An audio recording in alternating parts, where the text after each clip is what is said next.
Pasio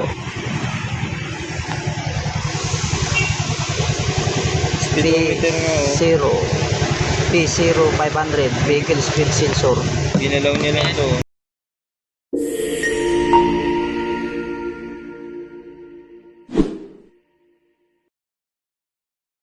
So yun mga kayabe, inano natin, chinik natin mga kayabe yung speed kilometer reading hindi gumagana, kaya nag-check engine siya sa P0 500.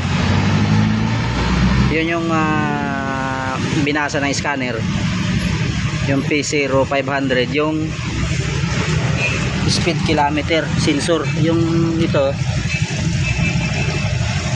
ang nabasa P0 500. So yun mga kayabe, binunot natin mga kayabe. So parehas lang naman to ng sasakyan mga kayabe, ng yung ating scanner mga kayabe. Ito ang tinukoy niya, P0 500. Ipapakita ko to sa vlog mga kayabe kung ano yung i-scan natin na nagiging problema. Ito yung speed sensor niya, ayan putol. Sabi ng may-ari, ano daw gagawin? Bibilihan ng bago. Kaya sabi ko kanina, kung gumagana bang speed kilometer mo wala. So nakita nyo naman mga kayabe, in-scan natin. Nakita nyo naman doon sa vlog, yung speed sensor. Cable lang to mga kayabe. Ang pagdating lang doon mga kayabe, sa dashboard niya digital, pero kable lang din siya, yun.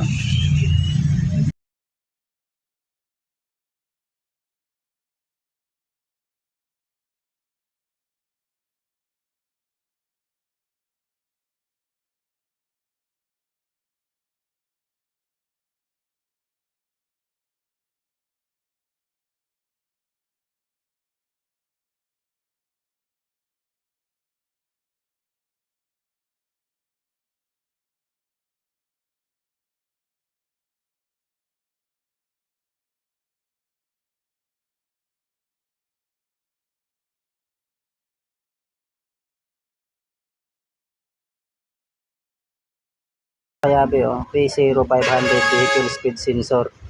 So gagawin natin ngayon dito, i-delete natin yan para mawala yan. So tayo dami ito kita sa clear trouble code.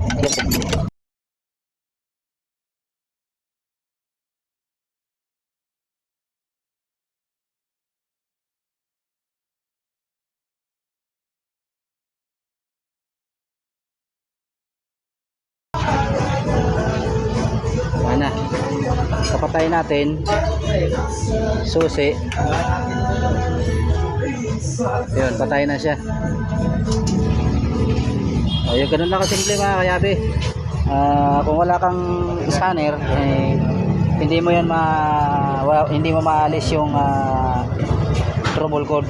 Ang trouble code is P0 500. Yun nga yung yung cable na tong papunta dito sa speed, ayun, napalitan na. So kailangan na pasukan mo ng scanner para ma-delete. So wala na.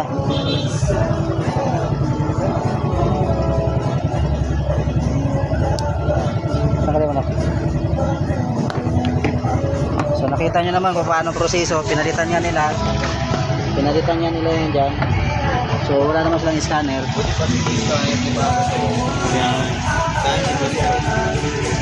Ito yung nangyari ng Pasio mga kayabe, na bumiyahe siya kanina ng Joyride. Nagreklamo siya dahil may check engine daw. So chinik natin ng scanner, lumabas P0 500. Yun nga na trouble code, na ano nga natin yung trouble code. Tapos pinakabitan niya ng bagong cable, speed cable, hindi pa rin naalis. So sinaksakan natin ng scanner kasi may scanner tayo mga kayabe. Ito pang sasakyan to mga kayabe, pang 24 volt truck, kotse, pwede ito, universal ito, 12 volts, 24 volts. So yun mga kayabe, kung bago ka sa aking YouTube channel mga kayabe, huwag kalimutan i-like, i-share ang video mga kayabe, at i-hit na rin ang notification bell para lagi kayong updated sa aking mga bagong videos. Yun lang mga kayabe, just keep on watching.